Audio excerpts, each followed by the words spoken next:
tarde hay una hora muy especial, las 3:15, 45 minutos de oración, cercanía y reflexión.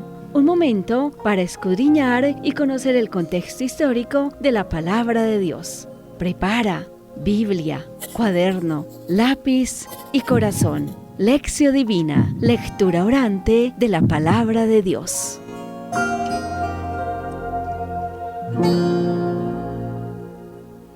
Muy buenas tardes, mis queridos hermanos. Les saluda a su hermano el diácono Luis Armando Gutiérrez, siempre esperando que hayan tenido un feliz día en nuestro Señor Jesucristo.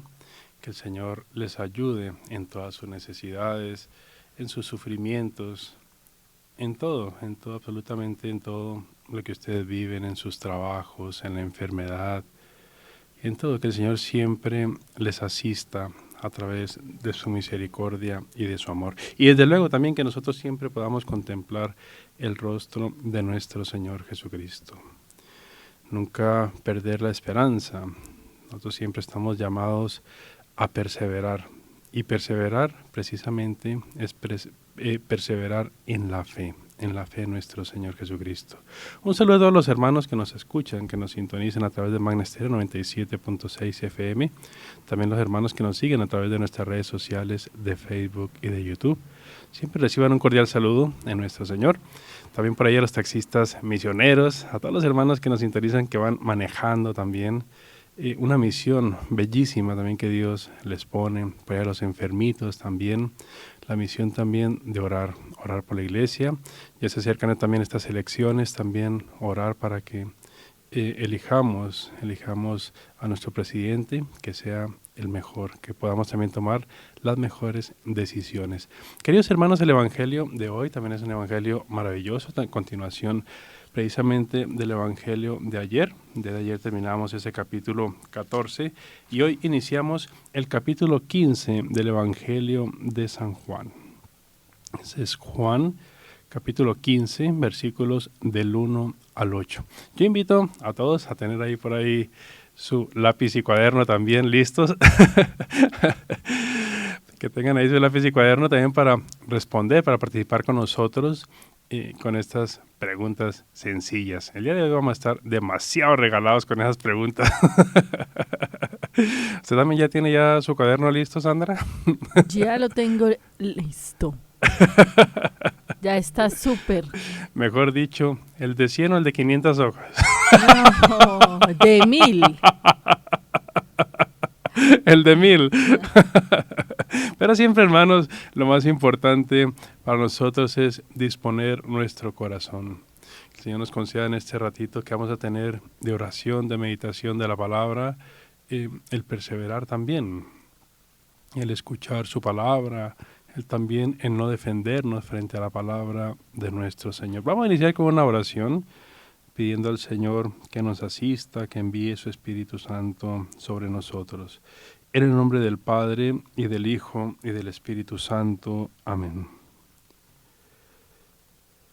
Oh Espíritu Santo, amor del Padre y del Hijo, inspírame siempre lo que debo pensar, lo que debo decir, cómo debo decirlo, lo que debo callar, cómo debo actuar, lo que debo hacer, para gloria de Dios, bien de las almas y mi propia santificación.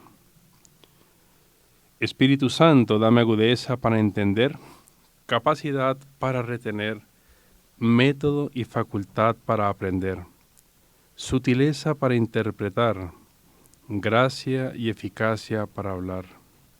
Dame acierto al empezar, dirección al progresar y perfección al acabar. Amén.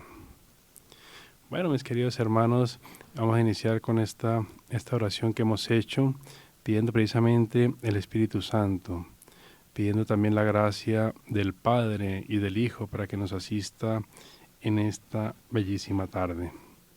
Vamos a proclamar este Evangelio de San Juan, capítulo 15, versículos del 1 al 8.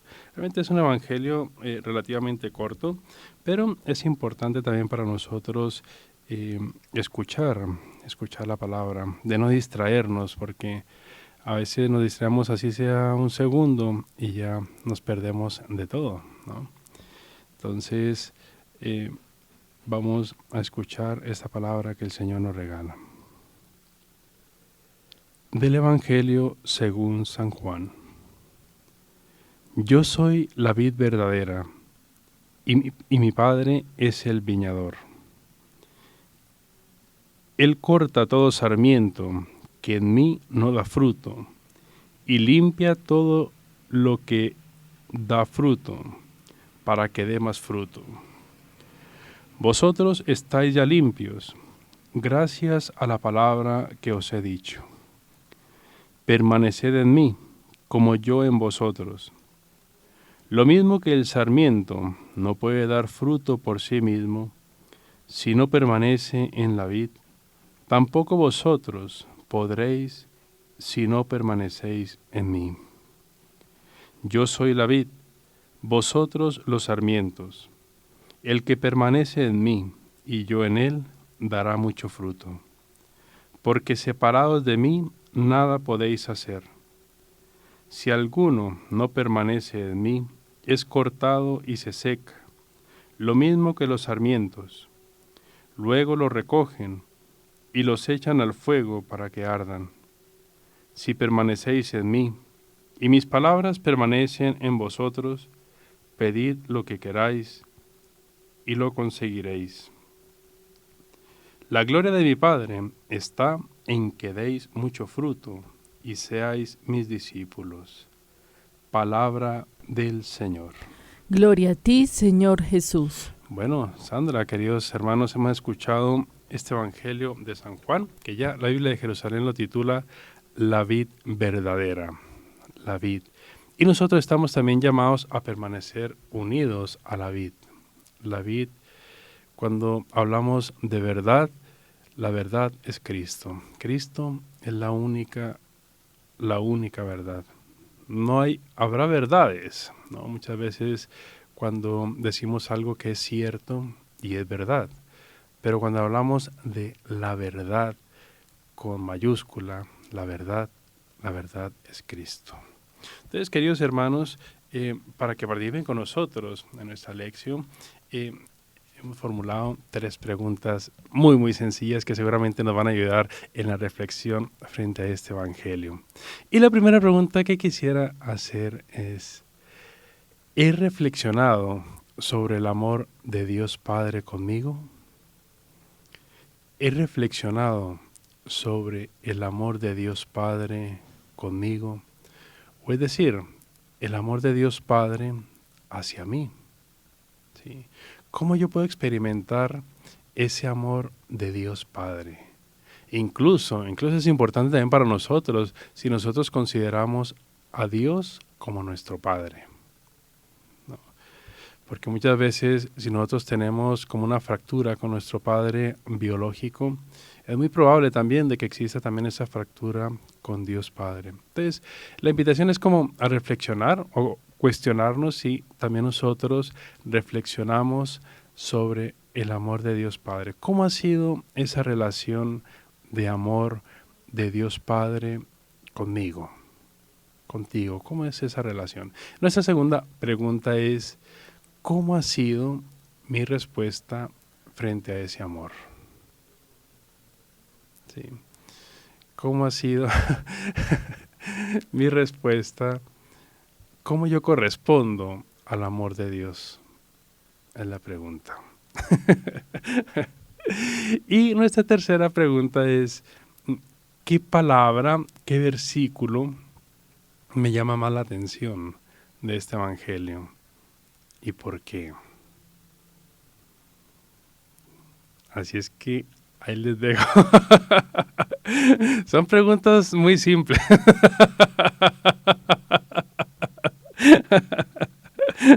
Entonces les comparto también su teléfono de WhatsApp, a través del cual también pueden escribirnos, pueden enviar sus respuestas en un audio a través de voz y también, o escribiendo también, enviar sus mensajes de texto.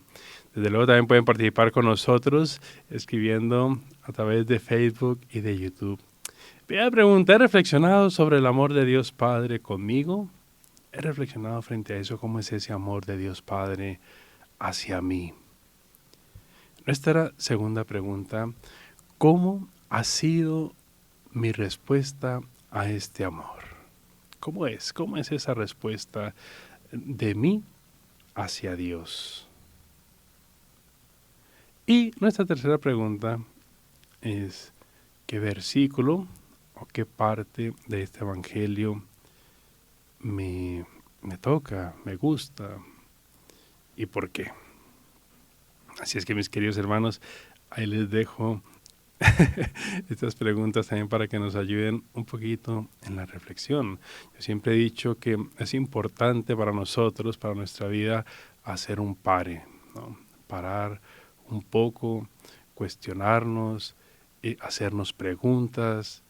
A veces no importa tanto la respuesta que demos, pero ya el hecho que nosotros tengamos de parar un tiempo, de mirar nuestra vida, cómo estamos llevando nuestra vida, hacia dónde se dirige nuestra vida, eso nos ayuda muchísimo como a tener una luz, nos ayuda también a no caminar en las tinieblas. Entonces es importante hacer nuestras preguntas. ¿He reflexionado sobre el amor de Dios Padre conmigo? ¿Cómo ha sido mi respuesta a este amor?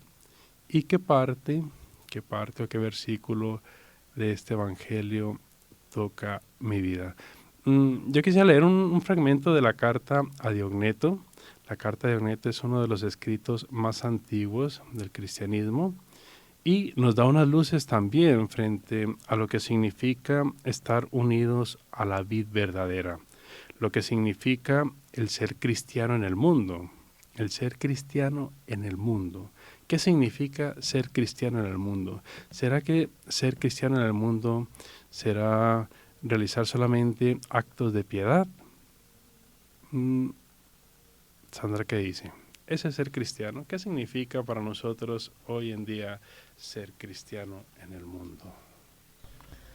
Pero no solo realizar actos de piedad, yo creo que conlleva un montón de cosas que se resumen en lo que nos ha enseñado nuestro Señor Jesús, Sí. ¿cierto? Entonces Él nos da una forma de vivir, que es la correcta, un camino, y para ser cristianos, pues hay que seguir ese camino. Entonces, definitivamente, cristianos es quien también cree y sigue a Jesús, no solo de palabra y por tradición, sino de corazón. Por eso en la palabra dice que Él es la verdadera vid. Él es la vida. Él es el camino. A Él debemos seguir. Y en este evangelio pues nos hace varias promesas. Promesas que definitivamente siempre cumple. Primero nos dice que Él es la verdadera vid, ¿cierto? Que a todo sarmiento que no da fruto en mí lo arrancan. Entonces, imagínense, ahí ya nos está indicando como cristianos qué debemos hacer. Que es necesario muchas veces podar a ese buen fruto para que siga dando más. Dice, vosotros ya estáis limpios por la palabra que os he dado. Permaneced en mí y yo en vosotros. De nada sirve recibir la palabra, escucharla todos los días, si no la estamos haciendo realidad en nuestra vida y si el centro de nuestra vida no es Jesús. Sí. Entonces yo creo que ser cristianos, lo fundamental es seguir y creer en Cristo. Y ya de ahí se despliega todo eso que nuestro Señor nos ha enseñado, cómo vivir correctamente, hacer el bien, dar ejemplo de vida, servir al hermano, honrar a nuestros padres y honrar y amar a Dios. Sandra, ¿tú habías escuchado antes, por ejemplo, de esta carta a Diogneto? No. Nunca. Parece, fíjate, es pues una carta, un discurso del siglo II. Y fíjate lo interesante, estamos hablando del siglo II, ¿eh? Uh-huh. Y fíjate lo que dice dice cómo son o cómo deben ser los cristianos o lo que son los cristianos en el mundo. Siglo II. Dice, los cristianos no se distinguen de los demás hombres ni por el lugar en que viven, ni por su lenguaje, ni por sus propias costumbres. Ellos, en efecto, no tienen ciudades propias, ni utilizan un hablar insólito, ni llevan un género de vida distinto. Es decir, los cristianos viven en el mundo normal, común y corriente, ¿no? Su sistema doctrinal no ha sido inventado gracias al talento y la especulación de hombres estudiosos, ni profesan, como otros, una enseñanza basada en autoridad de hombres. Es decir, los cristianos el cristianismo no nace del intelecto, ¿sí? Como en un escritorio. Entonces, alguien que se puso a escribir cómo debía haber sido, como un ideal, no. Y dice la carta, dice, viven en ciudades griegas y bárbaras, según el cupo en suerte, de donde haya nacido. Siguen las costumbres de los habitantes del país, tanto en el vestir como en todo su estilo de vida, y sin embargo, dan muestras de un tenor de vida admirable, y a juicio de todos, increíble. Habitan en su propia patria, pero como forasteros. Toman parte en todo como ciudadanos, pero lo soportan todo como extranjeros. Toda tierra extraña es patria para ellos, pero están en toda patria como en tierra extraña. Igual que todos, se casan y engendran hijos, pero no se deshacen de los hijos que conciben. Interesante. Tienen la mesa en común, pero no el lecho. Qué cosa tan impresionante, ¿no? Imagina, estamos hablando de un escrito del siglo II, un escrito del siglo II. ¿Qué nos dice la Carta de Agneta en otras palabras? En palabras más simples. Los cristianos viven en el mundo, pero no son del mundo. Muy bellísimo, dice, se casan, sí, se casan como los demás y engendran hijos, pero no se deshacen de ellos. Imagínate, quiere decir que en esa época también existía el aborto, ¿no? Eso es lo que está diciendo, no se deshacen de ellos. Dice, tienen la mesa en común, ¿sí? Los cristianos viven en comunidad, ¿sí? Vivían, digamos, todos en una casa, pero compartían todo. Pero ¿qué dice? No compartían la mujer, no compartían el lecho, ¿sí? Eso es lo que está diciendo. Y dice, un poquito más adelante dice, viven en la carne, pero no según la carne. Viven en la tierra, pero su ciudadanía está en el cielo. Bellísimo. Obedecen las leyes establecidas y con su modo de vivir superan estas leyes. Entonces, imagínate si hay una ley que dice que no puedes agredir a otra persona, ¿no? Que no puedes golpearla. El cristianismo supera estas leyes porque se basa, por ejemplo, en el amor. No nada más como una restricción, no puedes hacer esto, sino que va más allá de la ley, ¿no? Ese es el cristianismo. Y dice, aman a todos y todos los persiguen.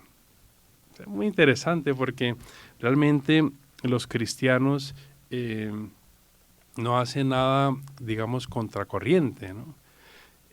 No promueven, por ejemplo, la violencia, y cómo, sin embargo, los cristianos son atacados.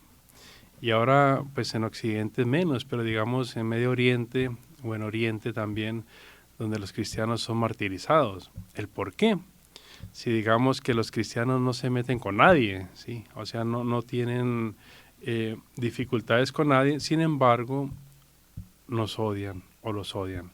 Y eso también se empieza a ver aquí también en Colombia también. Mucha gente, sin conocerlo a uno, a veces lo insultan a uno, sin conocerlo siquiera, sin conocer a la persona, ¿no? Simplemente por el hecho de ser cristianos. Entonces, fíjense lo que dice, se aman a todos y todos los persiguen. Y dice, se los condena sin conocerlos. Se les da muerte y con ello reciben la vida. se les da muerte y con ello reciben la vida. Son pobres y enriquecen a muchos. Carecen de todo y abundan en todo. Sufren la deshonra y ello les sirve de gloria. Sufren detrimento en su fama y ello atestigua su justicia. Son maldecidos y bendicen. Son tratados de ignominia y ellos a cambio devuelven honor. Hacen el bien y son castigados como malhechores. Y al ser castigados a muerte, se alegran como si se les diera la vida. Los judíos los combaten como extraños y los gentiles los persiguen, y sin embargo, los mismos que los aborrecen no saben explicar el motivo de su enemistad. Yo creo que este es uno de los escritos más bellos que hay, la carta de Ogneto. Invito también a nuestros oyentes también a buscarlo ahí, en el internet. Eso se encuentra de una manera muy sencilla.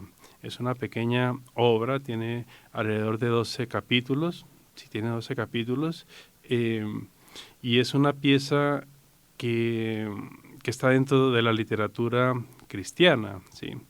No se sabe exactamente su origen, pero pues es una belleza, realmente es una riqueza. Y fíjate, sigo y ya con eso para no quiero cansarlos tampoco, pero es muy, muy importante que también ustedes, hermanos, conozcan estos escritos bellísimos. La Iglesia no se ha inventado absolutamente, no se ha inventado hace un año o 10 años o 100 años, no, estamos hablando estos escritos del siglo II y nosotros como católicos debemos conocer que existen este tipo de literatura, este tipo de escritos también que nos inspiran, que nos ayudan también en nuestra vida. Continúa el texto, dice, para decirlo en pocas palabras, los cristianos son en el mundo lo que el alma es en el cuerpo. Los cristianos son en el mundo lo que el alma es en el cuerpo. El alma, en efecto, se halla esparcida por todos los miembros del cuerpo. Así también los cristianos se encuentran dispersos por todas las ciudades del mundo. El alma habita en el cuerpo, pero no procede del cuerpo. Los cristianos viven en el mundo, pero no son del mundo. El alma invisible está encerrada en la cárcel del cuerpo visible. Los cristianos viven visiblemente en el mundo, pero su religión es invisible. La carne aborrece y combate el alma, y sin haber recibido de ello agravio alguno, solo porque le impide disfrutar de los placeres. También el mundo aborrece a los cristianos sin haber recibido agravio de ellos, porque se oponen a sus placeres. Cuánta persecución no tienen nuestros jóvenes, por ejemplo, en las universidades o en los colegios, ¿no? Por el hecho de ser católicos. Entonces ya los amigos se burlan, yo diría que en las universidades, en los colegios, los cristianos son minoría. Realmente ya no son mayoría, absolutamente yo no creo eso. No creo que en las universidades los católicos sean mayoría, no. Y sin embargo, estos jóvenes son perseguidos, o sea, son burlados. Yo he hablado con muchísimos jóvenes y es que les da hasta temor hablar de eso, decir que son católicos, decir que están a favor de la vida, ¿sí? Y es por lo mismo, porque hay una persecución también, los agreden. Entonces continúa el texto y ya con eso termino. Dice, el alma ama al cuerpo y a sus miembros, a pesar de que éste le aborrece. También los cristianos aman a los que los odian. El alma está encerrada en el cuerpo, pero es ella la que mantiene unido al cuerpo. También los cristianos se hallan retenidos en el mundo como en una cárcel, pero ellos son los que mantienen la trabazón del mundo.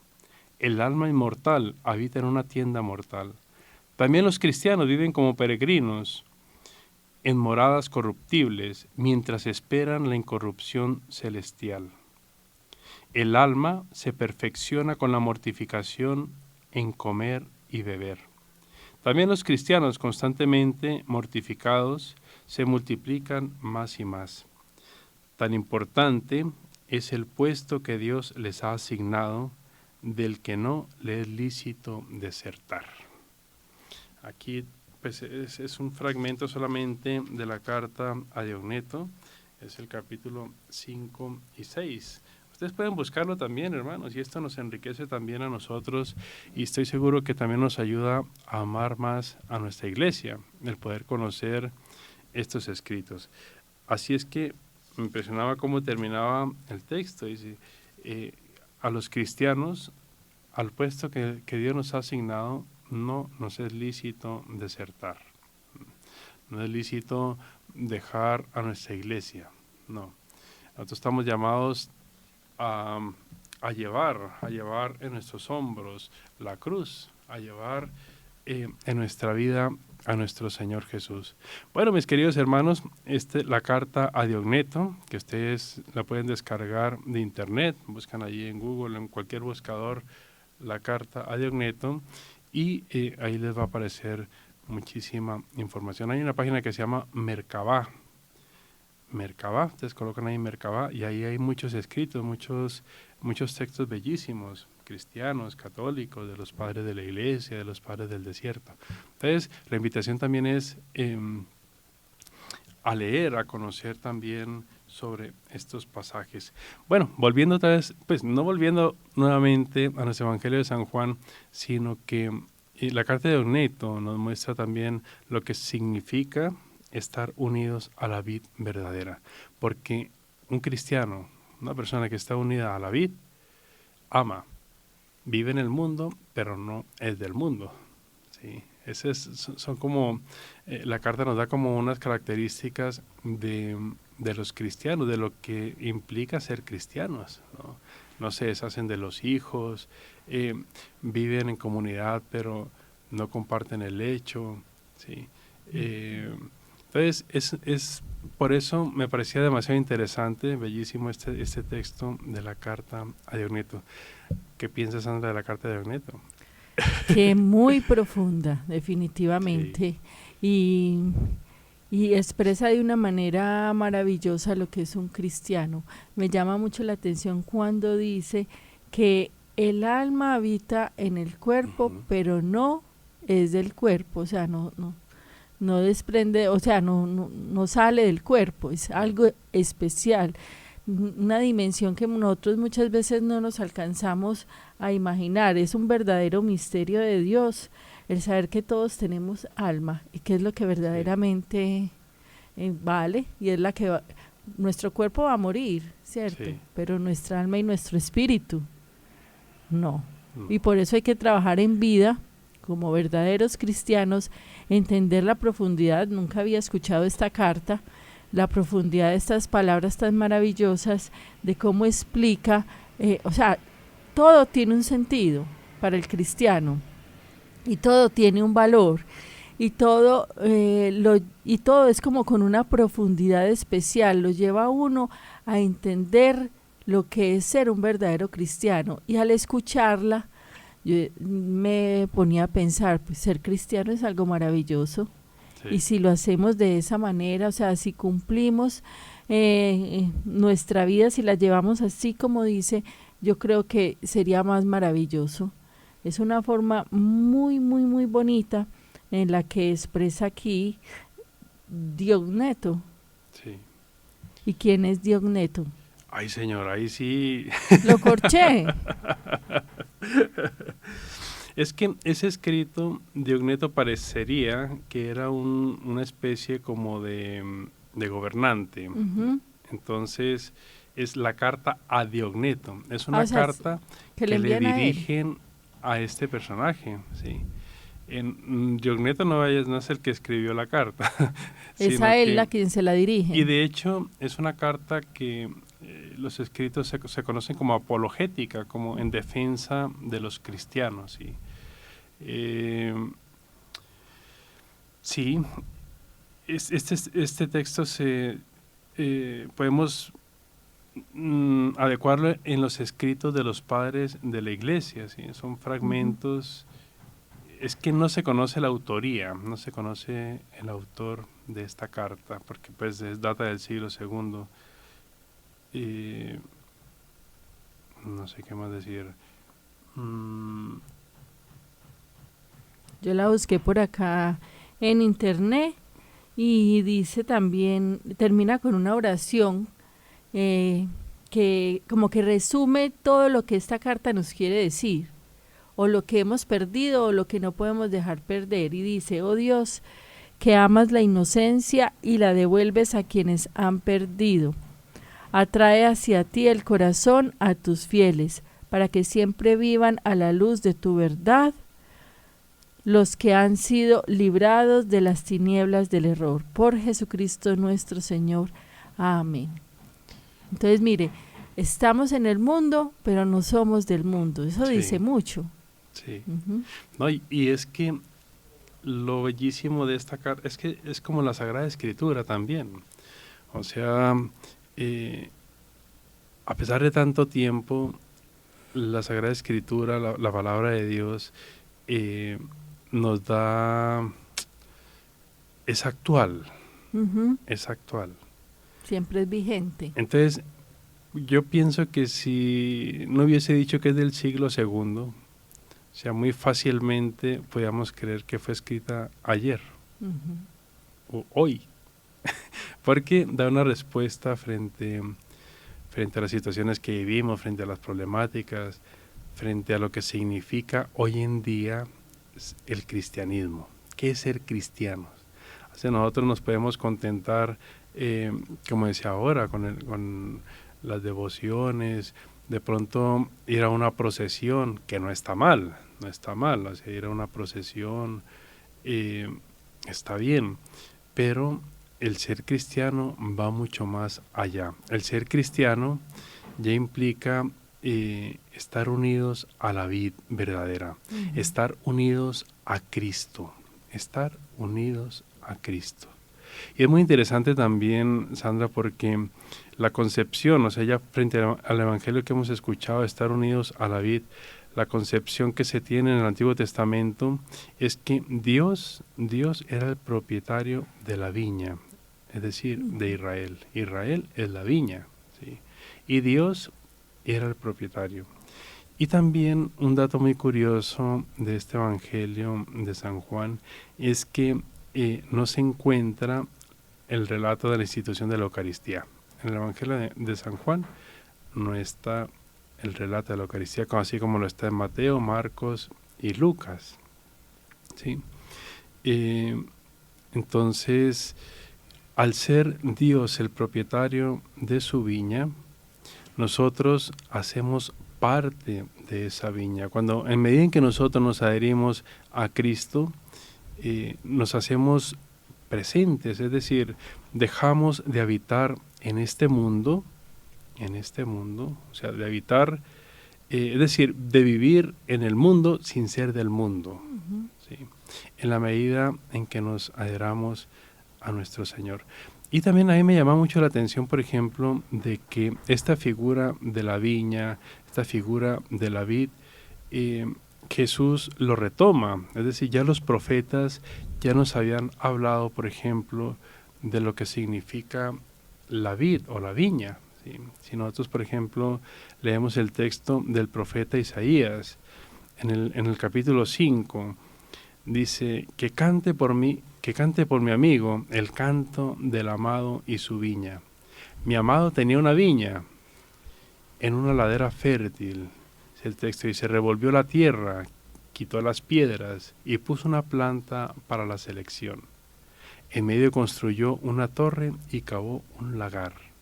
Entonces, hay muchos textos de los profetas, incluso también el profeta Oseas, me parece que hay una parte que dice, Israel tenía una viña, Israel, viña floreciente, producía frutos. O sea, por ejemplo, el texto del profeta Oseas. Y dice que en el lagar se producen, hay racimos que son malos y racimos que son buenos. Es decir, Israel que es fiel y que es infiel a la alianza, ¿no? Los racimos que son malos y los racimos de calidad. Los racimos de calidad son los que producen los frutos. Y uno ve también en los viñedos las uvas grandes, ¿no? Y también hay uvas que no son uvas, sino que se les llama agraces. Los agraces son ácidos, tienen un sabor horrible. Entonces, así como en los viñedos hay racimos malos, hay racimos buenos también. Y precisamente esta figura que Jesús retoma de los profetas nos muestra que nosotros estamos llamados a dar frutos buenos. Estamos llamados, pero ahí también viene la pregunta, o sea, ¿cómo yo puedo dar un fruto bueno? ¿O cómo yo puedo ser un fruto bueno también? ¿Sí? Pues, vuelvo y repito, en la medida en que nosotros nos adheramos al Señor, podemos dar frutos buenos. ¿Cuáles son los frutos buenos? El fruto bueno son las obras de vida eterna. Las obras que nos llevan a nosotros a la salvación. En síntesis es el amor. Amar es dar esos frutos, los frutos buenos, ¿sí?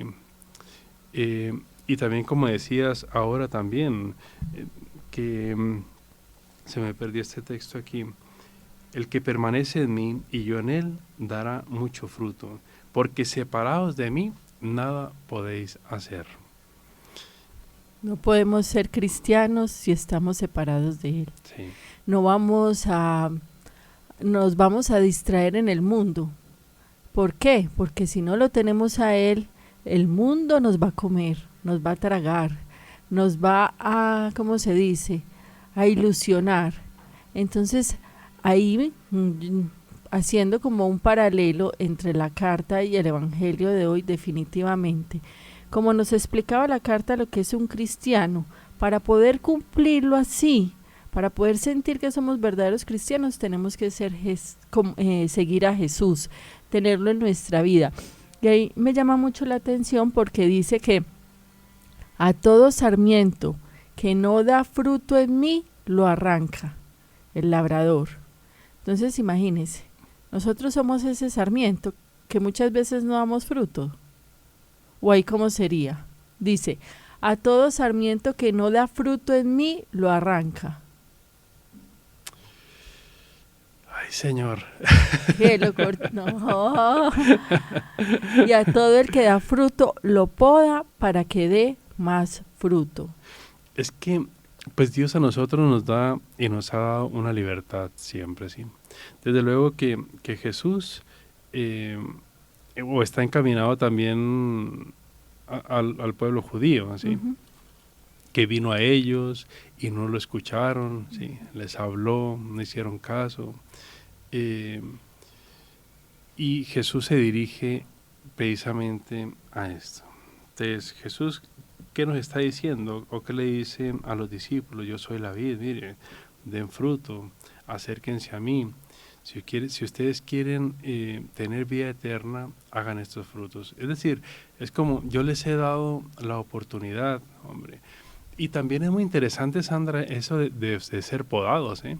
Uh-huh. Porque la poda es quitar todo aquello que no sirve, es decir, que le roba la savia al árbol. Uh-huh. ¿Sí? Yo siempre me recuerdo, pues, yo les he contado que mi papá tenía una huerta de manzanas, ¿sí? Entonces más o menos en la época de enero, febrero, se realizaba la poda de los árboles. Entonces, en los árboles van creciendo ramas, uh-huh. Pero esas ramas solamente le quitan la savia al árbol. Entonces, si uno deja esas ramas, que no deben de estar ahí, o bueno, que se chupan la savia, el fruto no crece. El fruto se queda pequeñito. O sea, no tiene la suficiente fuerza, digamos así, la savia para que la fruta pueda crecer. Entonces es necesario quitarle, pues es que lo que pasa es que nosotros le llamamos mamones. No sé cuál sea la palabra correcta, o acá en Colombia no sé cuál sería esa palabra, pero son las ramas que salen dentro de los árboles, ¿sí? Entonces, de igual manera, nosotros como cristianos somos podados también. Es cortar las cosas que no nos hacen bien, ¿sí? Entonces, de igual manera, yo siento que muchas veces nosotros somos podados, ¿sí? A veces, también, ¿por qué no decirlo? Dios se vale también de muchas cosas también para podarnos, tal vez de la humillación, ¿no? Y uno dice, pero ¿cómo Dios nos humilla? Es que Dios es malo y Él busca... Pero miren, por ejemplo, ese pasaje de David, ¿no? Que David dice, bueno, hay un personaje que lo agrede, que le dice asesino, adúltero, y David dice, bueno, ¿y si Dios lo ha mandado para que me humille? Con esto no está diciendo que Dios lo mandó para que lo humillara, sino que David dice, ¿y si Dios me lo mandó? Entonces, también muchas veces en nuestra vida, Dios permite que caigamos también, ¿sí? Que tropecemos, también es necesario, también para poder nosotros el experimentar también y incluso en las caídas uno experimenta también el amor de Dios cuando Él nos tiende su mano, cuando Él nos levanta, cuando nos consuela, ¿sí? Entonces, lo que sí es muy claro que sin Él no podemos hacer nada. Si no estamos unidos a Él, no podemos hacer absolutamente nada. Así es que, mis queridos hermanos, les repito nuevamente las preguntitas y les repito también otra vez el capítulo. Estamos en el Evangelio de San Juan, capítulo 15, versículos del 1 al 8. Juan 15, versículos del 1 al 8. Y la Biblia de Jerusalén lo titula La vid verdadera. Yo soy la vid verdadera y mi Padre es el viñador. ¿Sí? Entonces, el Señor nos invita en esta tarde a permanecer unidos a Él, a dar frutos. Y solamente podremos dar frutos si permanecemos en Él. Y a mí me gustaba mucho esta parte, dice, pedid lo que queráis y lo conseguiréis. Ajá. También estaba leyendo esa parte, que mire que son promesas y Él las cumple. Permanecéis en mí y mis palabras permanecen en vosotros. Pedid lo que deseáis. Sí, y así es. Y nosotros estamos llamados a pedir cosas grandes, ¿no? No cosas pequeñas, no, cosas grandes, la fe, pedir la vida eterna, cosas grandes, no cosas de aquí terrenas, que desde luego no está mal tampoco pedirlas. Hacíamos 3 preguntas muy simples para reflexionar frente a este texto. Y la primera pregunta es, ¿he reflexionado sobre el amor de Dios Padre conmigo? ¿Cómo ha sido esa relación de Dios Padre conmigo? Sería la pregunta. Nuestra segunda pregunta es, ¿cómo ha sido mi respuesta a este amor? ¿Cómo ha sido mi respuesta a este amor? Y la tercera es, ¿qué parte del Evangelio o qué versículo me llama más la atención? ¿Y por qué? ¿No? Otro que me llama la atención dice, dad fruto abundante porque sin mí no podéis hacer nada. Al que no permanece en mí lo tiran fuera, como el sarmiento, y se seca. Luego lo recogen y los echan al fuego y arden. Tenaz. Así es, y es que el no acoger al Señor, eso es como echarse uno fuera. Sí, es como uno vivir lejos, estar alejado de Él. Eso. Entonces, pues la invitación en esta tarde, queridos hermanos, es a permanecer unidos a la viña, permanecer unidos a Él. Dios ha hecho una alianza maravillosa con nosotros, una alianza llena de amor, una alianza llena de amor. Y nosotros estamos llamados a dar frutos, y frutos de calidad, frutos buenos, frutos dulces, frutos grandes. ¿Por qué? Porque nosotros somos el pueblo elegido. Dios nos ha elegido. Adivine qué Así horas es que son.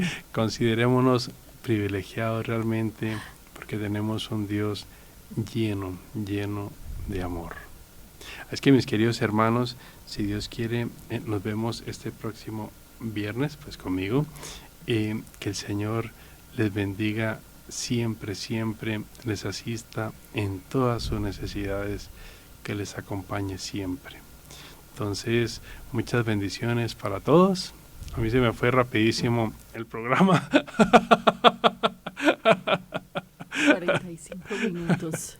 Y ay, Señor. A usted 45 minutos se le van 5 minuticos, ¿cierto? Le parecen 5 minutos. Es verdad que mejor que hablar de la palabra de Dios, ¿no? Que mejor que hablar de esta experiencia tan maravillosa de su palabra, dejar que Él sea el que nos hable. Entonces, hermanos, pues reciban muchas bendiciones y recuerden que aquí en Magna Estéreo 97.6 los queremos mucho.